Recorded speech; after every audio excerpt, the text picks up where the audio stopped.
The Vancouver Canucks are one coaching mistake away from wasting this entire rebuild. We know the leading candidate is Manny Malhotra, but we haven't talked about the real reason he is the only man for the job right now. From a secret blueprint in Abbotsford to a connection with the SEDINs and Ryan Johnson that changes everything. Now, we've talked a lot about Manny Malhotra and how they're in negotiations and whatnot, but we haven't actually discussed or talked about the why. Like, why Manny? Why are Canuck fans obsessed with the idea of Manny Malhotra being the next head coach? We're diving into that in this particular video. We're actually going to take a look at an article from The Athletic that basically talks exactly about this, written by Thomas Drance, why Manny Malhotra should be the pick as head coach for rebuilding Canucks. And take note of rebuilding Canucks. Another reason, why is Manny Malhotra the perfect fit for this Canucks rebuild? Can he lead the Canucks through this rebuild, and can he finally put an end to this coaching carousel that the Canucks have been on since 2021? It seemed telling that in the release in which the Vancouver Canucks announced Adam Foote's dismissal as head coach, the club took the unusual step of avoiding using the word search. I'm not sure if any of you noticed that. I know for one, I definitely noticed that right away. The process to bring in a new staff begins immediately, is how GM Ryan Johnson was quoted in a statement.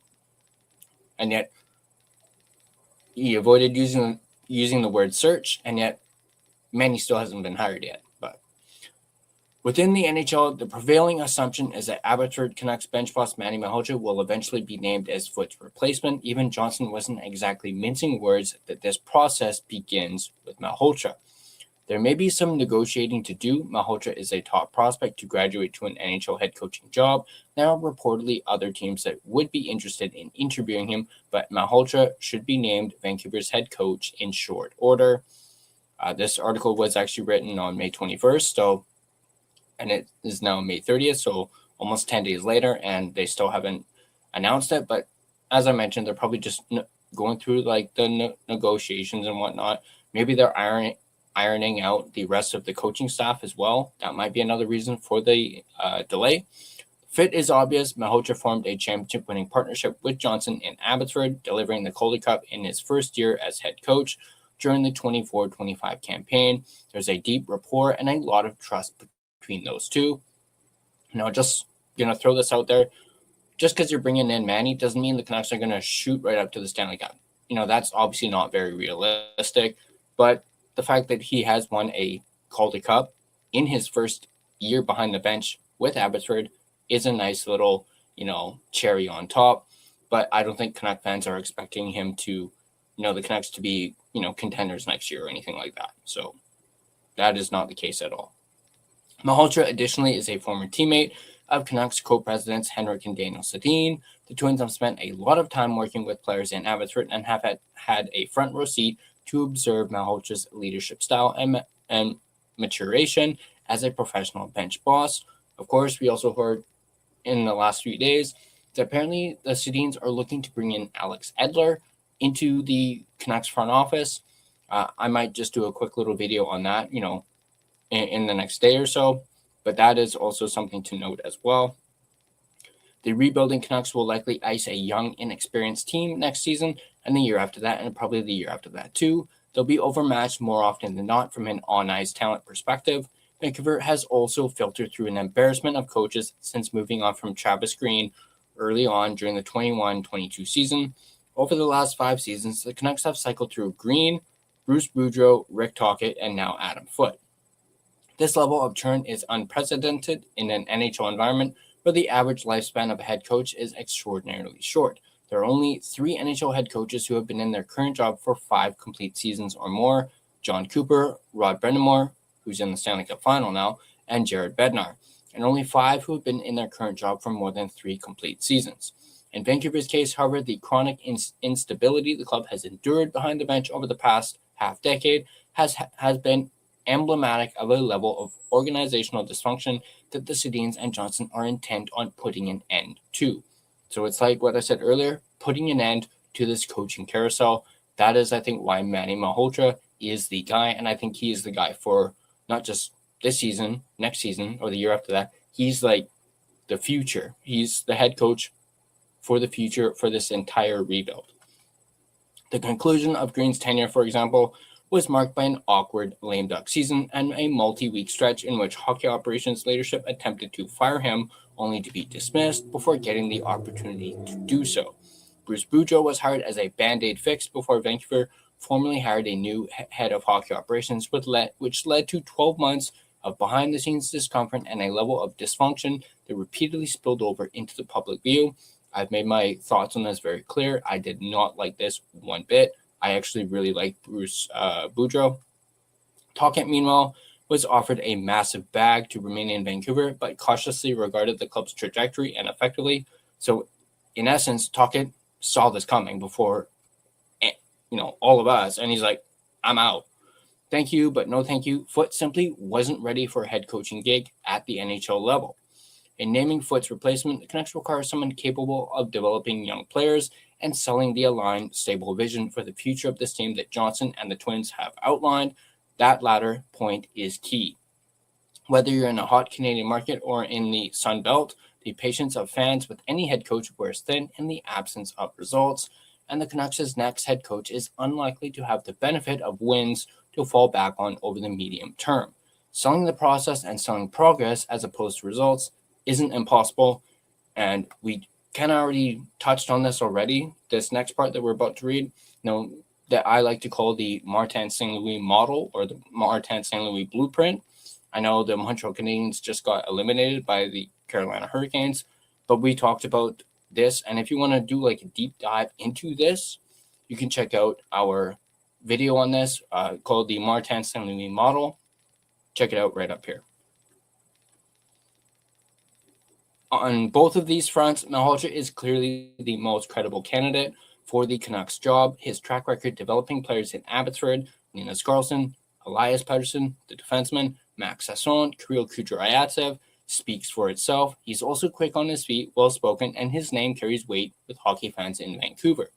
Malhotra is also at the stage of his career where he's gained the experience as a professional head coach and as an NHL assistant to be a very good profile bet to succeed at the NHL level based on his track record.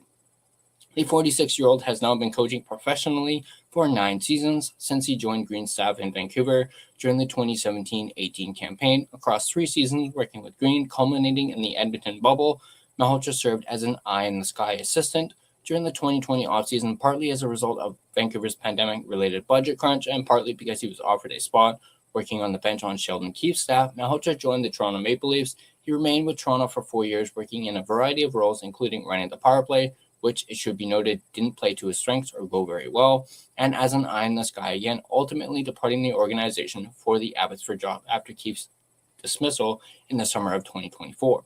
By this point, Malhotra had amassed a significant resume as an assistant, but he'd never served as a professional head coach at any level. It was a pretty significant leap of faith for the Canucks to replace an experienced high-end AHL coach in Jeremy Collision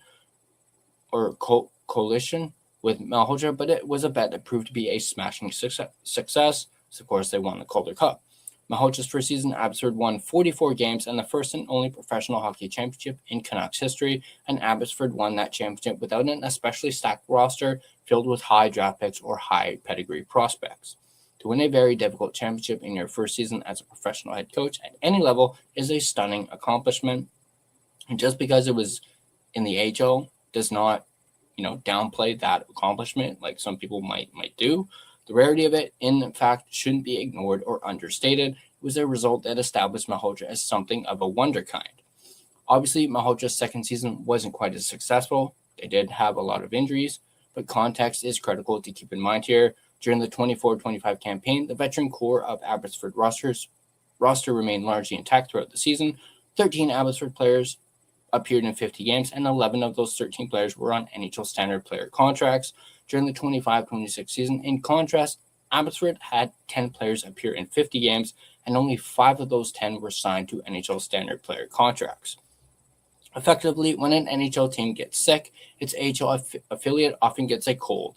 In addition to the talent drain in the wake of Abbotsford's Calder Cup win, that's what occurred for Malhotra and Abbotsford last season, weighed against what was accomplished in Malhotra's first season and looked at in the context of successful NHL coaches and how their AHL teams performed. It's of relatively limited concern.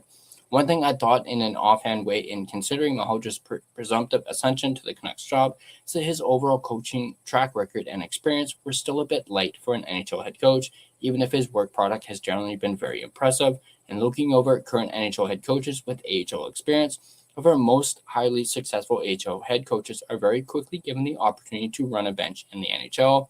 Green, Ryan Huska, and Bednar worked 4 seasons in the AHL, and Bednar is a bit of an odd case since he worked for 2 AHL franchises that relocated almost immediately after his tenure concluded.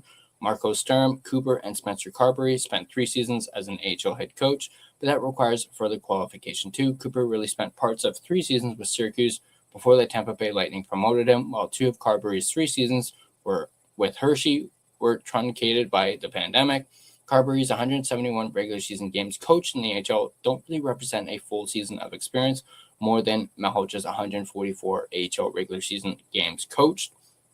Elsewhere, Glenn Goletson worked 2 seasons as an AHL bench boss before the Dallas Stars promoted him, as did Ryan Warzowski before signing on with the San Jose Sharks, and Mike Sullivan only ever spent a year and a half total as an AHL head coach.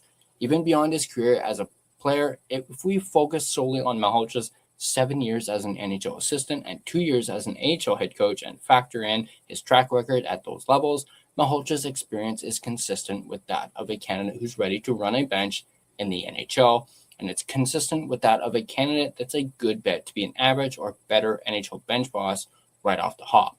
Malhotra seems ready to coach in the show. In fact, he was probably the right choice for the Canucks job last summer instead of Foote.